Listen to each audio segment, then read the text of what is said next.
బండి సంజయ్ గారు ఈరోజు మాట్లాడుతూ తెలంగాణలో బీజేపీ పాత్రనే నీళ్ల పోరాటంలో ఎక్కువ ఉంది. కాంగ్రెస్ వారికి ఏ రోజు కృష్ణా జలాల మీద గాని గోదావరి జలాల మీద గాని ఉద్యమాలు చేసిన దాఖలాలే లేవు. ఈ తెలంగాణలో నీళ్ల పోరాటం బీజేపీ చేసింది.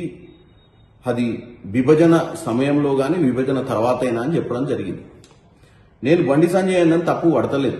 ఎందుకు పడతలేదు అంటే బండి సంజయ్ అన్న ఈ విభజన జరిగినప్పుడు గానీ అంతకుముందు గానీ కాంగ్రెస్ పార్టీ పాత్ర ఏందో ఆయనకు తెలియదు. ఎందుకంటే ఆయన కార్పొరేటర్ స్థాయిలో నుంచి పార్లమెంట్ స్థాయికి ఎదిగిరు. కాకపోతే ఆయన పార్లమెంట్కి వచ్చినాక జరిగినటువంటి పరిణామాల మీద ఆయనకు మంచి అవగాహన ఉండొచ్చు. కాంగ్రెస్ పార్టీ నాగార్జున సాగర్ కట్టింది, శ్రీశైలం కట్టింది, తర్వాత ఏదైతే ఖడెము లేదా గోదావరి బేసిన్ మీద కట్టిన ప్రాజెక్టులు కానీ లేదా కృష్ణా జలాల మీద కట్టిన ప్రాజెక్టులు కానీ కాంగ్రెస్ పార్టీ చేసినటువంటి పోరాటాలు కానీ ఈ రాష్ట్రంలో ఈరోజు రైతులు ఏదైతే నీళ్లు చుక్క నీరు ఒక్క టీఎంసీ వాడుకుంటున్నా అది కాంగ్రెస్ హయాంలో కట్టిన ప్రాజెక్టులతోటి అని బండి సంజయ్ గారికి తెలిసినట్టుగా లేదు. ఈరోజు మనం తెలంగాణ 2014లో వచ్చిన తర్వాత ఇది 2026 ఈ 12 ఏళ్లలో కేవలం బీజేపీ ప్రేక్షక పాత్రనే ఈ రాష్ట్రంలో. దోచుకున్న సమయంలో చూచిరు తప్ప అప్పుడు జరుగుతున్నటువంటి కుటుంబ పాలనను దోపిడీని ఆపిన ప్రయత్నాలు లేవు.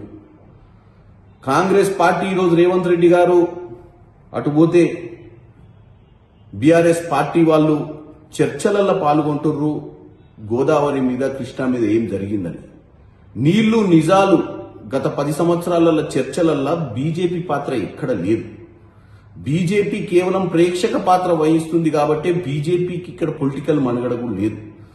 ఏదో 8 సీట్లు వచ్చినాయి బీఆర్ఎస్ పుణ్యాన తప్ప వాస్తవంగా ఈ రాష్ట్రంలో నీళ్ల మీద జరిగిన దోపిడిని ఈరోజు రేవంత్ రెడ్డి గారు మొట్టమొదటిసారిగా గోదావరి మీద కట్టిన కాళేశ్వరంలో విషయంలో గాని పాలమూరు రంగారెడ్డి విషయంలో గాని తుమ్మిడిహట్టి నుంచి మేడిగడ్డకి ఎందుకు వచ్చింది, ఎక్కడైతే పాలమూరు రంగారెడ్డి జూరాల మీదకి వెళ్లి శ్రీశైలం ఎందుకు వచ్చిందని తేట తెల్లం చేసింది కాంగ్రెస్ పార్టీ వాళ్ళు.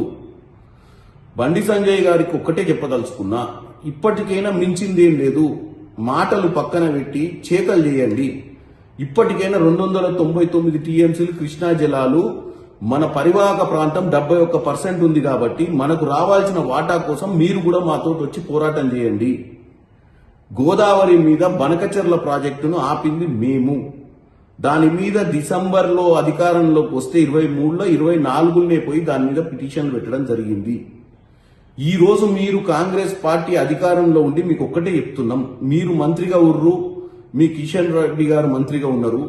గతంలో కిషన్ రెడ్డి గారిని అడగండి ఎంత గొప్ప ప్రేక్షక పాత్ర వహించిండో. మీరు కార్పొరేటర్ ఉన్నప్పటి నుంచి కూడా ఆయన ఎప్పటి నుంచో ఎమ్మెల్యేగా ఉండు, ఎంపీగా ఉండు. ఈ రాష్ట్రంలో బీజేపీకి పట్టు రాకపోవడానికి కారణం ఏందో ఆయన అడుగు చెప్తాడు.